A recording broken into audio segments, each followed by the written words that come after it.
राजा सिद्धार्थ के महल के पास एक उद्यान था, जहां पर राजा सिद्धार्थ बैठकर प्रकृति का आनंद लिया करते थे। एक दिन जब वे अपने बगीचे में बैठे हुए थे कि तभी एक घायल हंस उनके पैर के पास आकर गिरा। उसके शरीर में एक तीर लगा हुआ था। उसे देखने से प्रतीत हो रहा था कि किसी शिकारी उसका शिकार किया है। हंस को तकलीफ में देखकर और उसे यूं ही फड़फड़ाता देखकर राजा सिद्धार्थ का दिल पिघल गया और उन्होंने उस हंस की सहायता करनी चाहिए। उन्होंने सबसे पहले उस हंस के शरीर से वह तीर निकाला और घायल जगह पर मलहम लगाकर उसकी पट्टी की। यह सब कर लेने के बाद देवदत्त कुछ खोजता हुआ सिद्धार्थ के पास आया। देवदत्त जैसे ही सिद्धार्थ के पास पहुंचा, उसने कहा, अच्छा, तो यह तुम्हारे पास है? लाओ, इसे मुझे दे दो। इसका शिकार मैंने किया है। इसका शिकार करने में मुझे बहुत मेहनत करनी पड़ी थी। इस पर मेरा अधिकार है। देवदत्त की यह बात सुनकर सिद्धार्थ ने उससे कहा, नहीं, यह हंस घायल था और मेरे पास आया। मैंने इसकी मदद की और उसकी जान बचाई, इसीलिए इस पर अधिकार मेरा है। दोनों भाइयों के बीच उस हंस के अधिकार को लेकर बहस होने लगी। अब वे जानना चाहते थे कि उस हंस पर किसका अधिकार ज्यादा है। ऐसे में उन दोनों ने निर्णय लिया कि वे दोनों राजा के पास जाएंगे।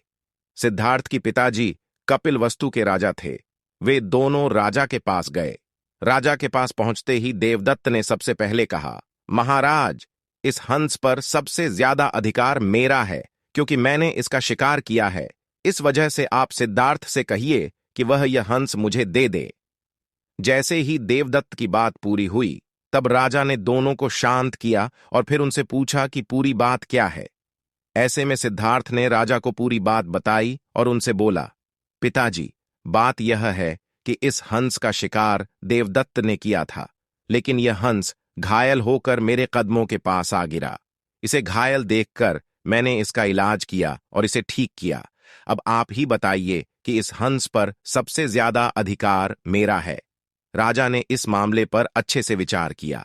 विचार कर लेने के बाद उन्होंने सभा में सबसे एक बड़ी बात कही, और वह बात यह थी कि मारने वाले से ज्यादा बचाने वाला का अधिकार सबसे ज्यादा होता है। इसीलिए इस हंस पर सबसे बड़ा अधिकार सिर्फ और सिर्फ सिद्धार्थ का है, क्योंकि उसने उस हंस को मारा नहीं, बल्कि उसे घायल देखकर उसका इलाज किया और उसकी जान बचाई। राजा के ऐसा कह लेने के बाद देवदत्त को बात अच्छे से समझ आ गई। वह भी जान चुका था कि मारने वाले से ज्यादा बचाने वाले का अधिकार सबसे ज्यादा होता है। अगर हम सिद्धार्थ के स्वभाव की बात करें तो वह बहुत ही शांत है और दूसरों की मदद करने में हमेशा आगे रहते हैं। उन्होंने हंस को तकलीफ में देखा तो उसकी मदद करने के लिए तुरंत उठ पड़े। इससे यह बात पता चलती है कि सिद्धार्थ को दूसरों को तकलीफ में देखकर खुद को भी तकलीफ होती है।